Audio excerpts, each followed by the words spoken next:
it's very important for us to review the definitions of mindfulness, to review what focus is, the ability to attend to what matters right now, to review what relaxation is, the ability to let go of tension. Very important for us to review those definitions. And it's very useful to review those definitions through the day, for 3 times each day, 3 times every day to talk about this. Twice, I celebrate it. I say, focus is the ability to pay attention to what matters right now. And look, you're doing it. You're paying attention to what matters right now. That's wonderful. Good job. And to look for one time to give a suggestion. I see that right now relaxation might be useful.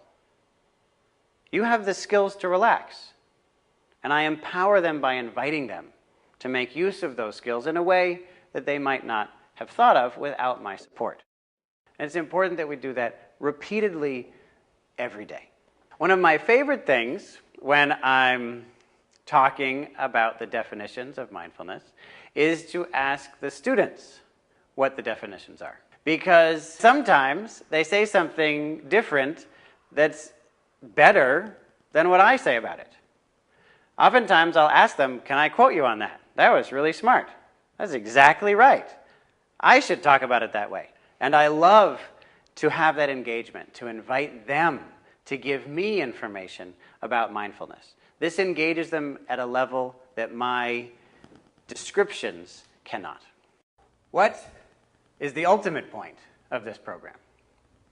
The point of this aspect of the program is to allow you to become able to teach mindfulness on your own without the software in a competent and powerful way. But why would we want to do that? The reason is that we're teaching them mindfulness so that they'll be more happy and more successful. It's as simple as that. We're teaching them mindfulness so that they'll be more happy and more successful. How do we know if the students are more happy? Well, I don't have a better way than asking the teacher. How happy are your students? Teachers care about that more, as far as I can tell, than anything else. And teachers typically know very clearly the well-being of their students. What about success? Success is something that we measure in a more objective way. Academic success and behavioral improvement. We want to use mindfulness in order to improve the learning of students so that students become better and better at learning more and more deeply, more and more quickly. Academic success is absolutely a goal of this program. And it's important to say that up front, because otherwise it's unlikely that the students will apply mindfulness to their learning in a way that will make a difference to their educational career.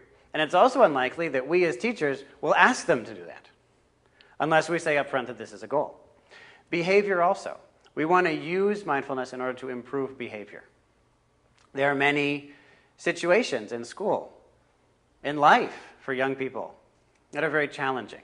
It's not easy to behave in the way that we ourselves want to. We need tools in order to make ourselves capable of behaving in the way that we want to. And the ability to focus, the ability to relax, are skills that enable us to do that. It's very important for us as teachers to delve more and more into focus and relaxation as the weeks go by. In particular, let's take a quick look at relaxation. Relaxation starts off as simply a calm body. But right now, if you try calming your body, you'll notice that immediately a kind of open self-confidence arises. Try it. You'll notice as you relax your body, take a deep breath and relax, a sense of self-confidence arises, an overcoming of insecurity. It may not happen immediately, but it actually happens very quickly in most cases. And that means that when we're working with young people, we have an immediate solution for them around any sense of insecurity. We can teach them to relax and therefore to experience more confidence.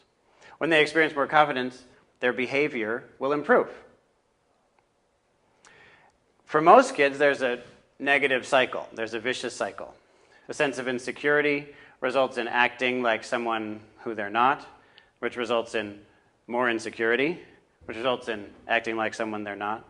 How do you break this cycle? You break it by inserting relaxation into it. If you mix relaxation into that, that cycle will gradually die away. It's important for you to apply these skills in your own day in order to practice it yourself. You yourself can practice in the morning with your students because the software is guiding. The software guides the practice, so you can practice also. Furthermore, the software interacts with the students, which sets you up for success in talking with them and having a discussion with them. The software congratulates the students, so you can use that as a cue in how to be validating and empowering. But what about in the rest of your day? How can a teacher use mindfulness? Focus. Focus on each student. Each student who comes before us, give them our full attention. Why? Because they deserve it, and because that makes our lives a lot easier. Our lives are a lot easier when we're paying attention to the student in front of us rather than talking to the student in front of us while paying attention to other things. It makes us happier. It makes the student happier. It makes the relationship more effective. When we're doing tasks, focus. Focus on each task. Focus fully. It's proven through some of the most rigorous psychological studies done to date that focus is the most predictable source of happiness that a human being has. A human being has the ability to focus, and when we're focused, we're happy. When we're distracted, we're not. Focus on each task and relax as the day goes on. Relieve stress. Let go of stress. Bit by bit, let go of stress. There's no reason for the stress to increase the difficulty in our lives. We already have enough difficulty. That difficulty typically causes stress, which makes more difficulty. Why not let go of that secondary difficulty and just work directly with whatever challenges we have? Why not relax, let go of that stress? So the way we as teachers apply mindfulness is focus and relax in two ways each. Focus on each student. Focus on each task. As we do those tasks, we relax, let go of stress. And then we become more and more open to each student who comes to us asking for our attention.